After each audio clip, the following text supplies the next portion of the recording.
औरंगजेब का शासन मुगल साम्राज्य का एक महत्वपूर्ण और विवादास्पद दौर था, जिसमें उसने मुसलमानों के साथ जो नीतियां अपनाई वे राजनीतिक, धार्मिक और सामाजिक दृष्टिकोण से काफी प्रभावशाली रहीं। वह स्वयं एक कट्टरपंथी इस्लामी शासक था और उसके शासनकाल में धार्मिक मुद्दों को प्रमुखता दी गई, लेकिन उसने मुसलमानों के बीच भी विभेदकारी नीतियों का पालन किया, जो उसके शासन के संदर्भ में समझने योग्य है। धार्मिक नीतियां और शरीयत का लागू होना। औरंगजेब ने इस्लामी कानून शरीयत को शासन का आधार बनाया। उसने इस्लामी न्याय शास्त्र के अनुसार देश की कानूनी और सामाजिक व्यवस्थाओं को चलाने की कोशिश की। उसने कई ऐसे फरमान जारी किए जो इस्लामी नियमों का पालन करने के लिए थे। उसके शासन में शराब, संगीत और नृत्य जैसी गतिविधियों पर रोक लगा दी गई, जिन्हें इस्लामी कानून के अनुसार हराम माना जाता था।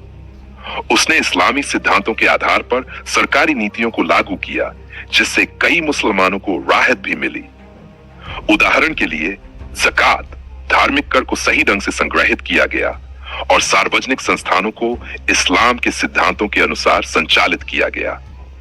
सुन्नी मुसलमानों के साथ संबंध। औरंगजेब सुन्नी मुसलमान था और उसके शासनकाल में सुन्नियों को विशेष लाभ मिला।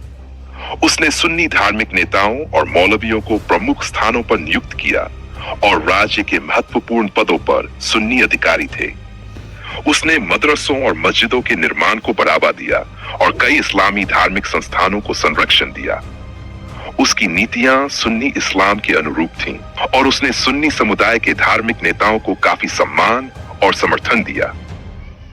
शिया मुसलमानों के साथ संबंध।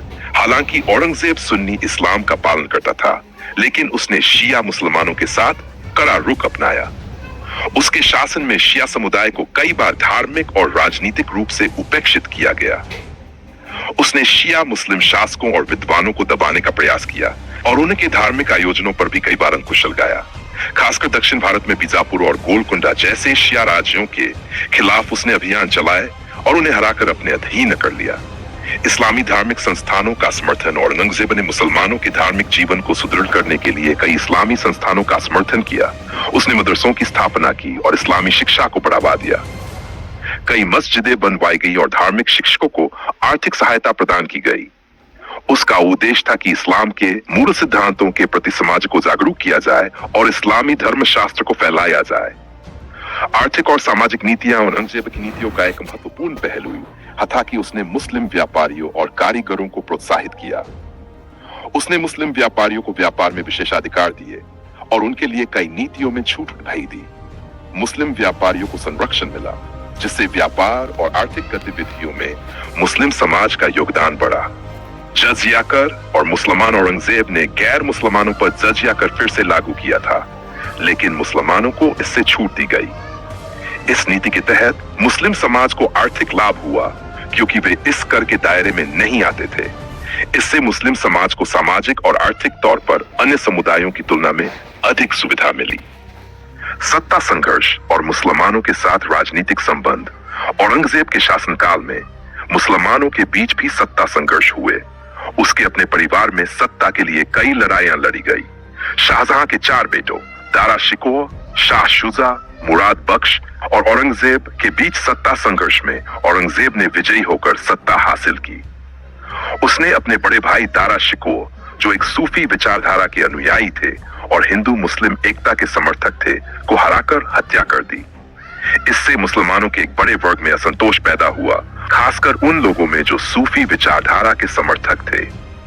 सूफी परंपरा। और औरंगजेब ने सूफी परंपरा के प्रति भी कठोर रुख अपनाया। जबकि उसके पूर्वज अकबर और शाहजहां ने सूफीवाद को समर्थन दिया था और सूफी संतों का सम्मान किया था, औरंगजेब ने इसे इस्लाम के मूल सिद्धांतों से विचलन मानते हुए दबाने का प्रयास किया। उसने कई सूफी दरगाहों पर प्रतिबंध लगाए और सूफी संतों के प्रभाव को कम करने की कोशिश की। मुसलमानों के बीच असंतोष। हालांकि औरंगजेब ने इस्लामिक शासन और नीतियों को बढ़ावा देने की कोशिश की, लेकिन उसकी कठोर नीतियों के कारण मुस्लिम समाज के कुछ हिस्सों में असंतोष भी पैदा हुआ, खासकर उन मुसलमानों में जो उदार विचारधारा के थे या सूफीवाद में विश्वास रखते थे। उसकी धार्मिक कट्टरता ने समाज में विभाजन की स्थिति पैदा कर दी और उसके शासनकाल के बाद मुगल साम्राज्य कमजोर पड़ने लगा। निष्कर्ष, औरंगजेब का शासन मुसलमानों के लिए धार्मिक, सामाजिक और आर्थिक दृष्टिकोण से महत्वपूर्ण था। उसने सुन्नी इस्लाम के प्रचार प्रसार में महत्वपूर्ण भूमिका निभाई, लेकिन शिया मुसलमानों और सूफी परंपरा के प्रति उसका कठोर रवैया मुस्लिम समाज में विभाजन का कारण बना।